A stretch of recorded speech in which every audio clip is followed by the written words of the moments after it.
President Muhammadu Buhari's recent meeting with state governors to discuss the security challenges across the country gave an indication that there's no resting on ours. After the meeting, the chairman of the Governors Forum, Kayode Fayemi of Ekiti State, briefed on what transpired. We felt as chief security officers in our respective states, it's also important for us to at least keep Mr. President abreast of the enormity of the challenges we're facing. Militancy in the Delta, insurgency, cultism. So we discussed extensively all of these issues. He, however, steps on the brakes when asked about state police. We have not taken a position because experiences vary.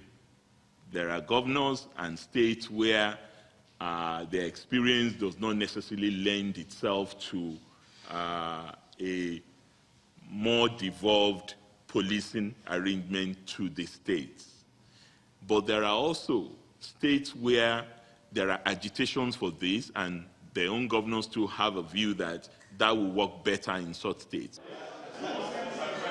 A valid point, many will say, but in the wake of all the problems identified by the governor, not taking a stance may create a negative perception in the minds of Nigerians who are already worried about the number of police officers available to carry out the task of protecting them. Since the inception of Boko Haram in 2002, hundreds of thousands of Nigerians have either been killed or displaced. Over the years, the federal government promised that the insurgents will be defeated.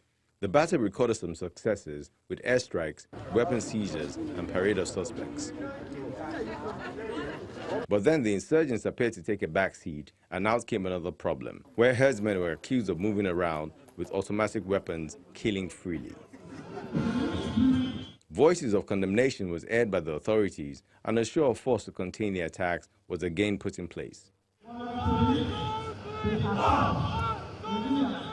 But just when everyone thought that was done, another group, known as bandits, stepped up to claim the throne of violence, taking over highways, killing and kidnapping.